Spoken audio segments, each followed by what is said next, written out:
Audio article by the Common Constitutionalist entitled Another Teacher Exposed as a Leftist Radical. In the days of old, when I was in school, I carried with me a small audio recorder. Back then we had these little mini cassette tapes.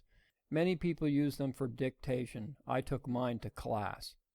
When the teacher began to speak on a topic I thought might be of particular import, I switched it on while I was taking notes, just in case I missed something. It was no smartphone, but still a very handy tool. Not once do I recall a teacher or professor telling me to turn that thing off, that I didn't have permission to record in class. In fact, most thought it was a pretty good idea. That was then, when teachers were paid to teach, not advocate.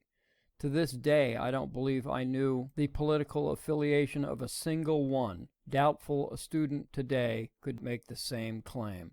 Today is an entirely different atmosphere in college and increasingly in high school classrooms. It seems today teachers are doing everything but teaching.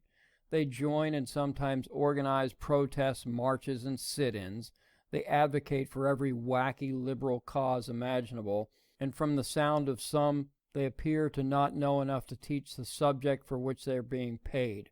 But really, many are being paid to indoctrinate, not teach. And the last thing they want to do is be discovered as fraud activists merely posing as teachers, which is why some are unilaterally demanding they not be recorded in class. Take, for example, the case of a black female professor who teaches a psychology course at Orange County College in, where else? California. The teacher, Olga Perez Stable Cox, was evidently a tad disappointed by the election of Donald Trump. The college fix reports that on November 15, 2016, a student in her class, Joshua Recalled Martinez, president of the college Republicans on campus, recorded her spouting off about the recent election. Quote, "Trump is a white racist and a vice president that is, one of the most, anti-gay humans in this, country," unquote. Ms. Stable Cox disjointedly opined. Ms. Stable Cox sounds a bit unstable to me.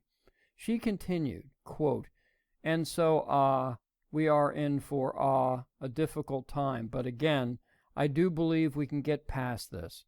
Our nation is divided. We have been assaulted. It's an act of terrorism," unquote. Well, heck, when Ms. Stable Cox uses incendiary terms like assaulted and terrorism, she is likely to not get past that anytime soon. She then goes on to explain that, quote, "One of the most frightening things for me and most people in my life is that the people creating this assault are among us. It is not some stranger from another country coming in and attacking our sense of what it means to be an American and what we stand for," unquote. She then states that we are back to being in a civil war. Okay, heard enough? Small wonder this leftist whack job doesn't want to be recorded. She also told the students that she would go over some coping skills for, all the snowflakes in the class who no doubt also wept when Hillary lost. The fix added that the instructor, with the backing of the teachers' union, wants both the student and the college Republicans punished for his offense, except there is no offense which took place. I mean, other than exposing her for the radical she is. This was not a private conversation or closed-door meeting. As Dennis Prager put it, in an open classroom environment on the campus of a publicly funded school, there is no expectation of privacy. This activist is just angry she got caught spewing her leftist hatred in an effort to indoctrinate a captured audience, as teachers all over the country do every day. What we need is more courageous students recording these frauds and without constant fear of reprisal from their instructors, the school, or the union cartels. Thank you for listening.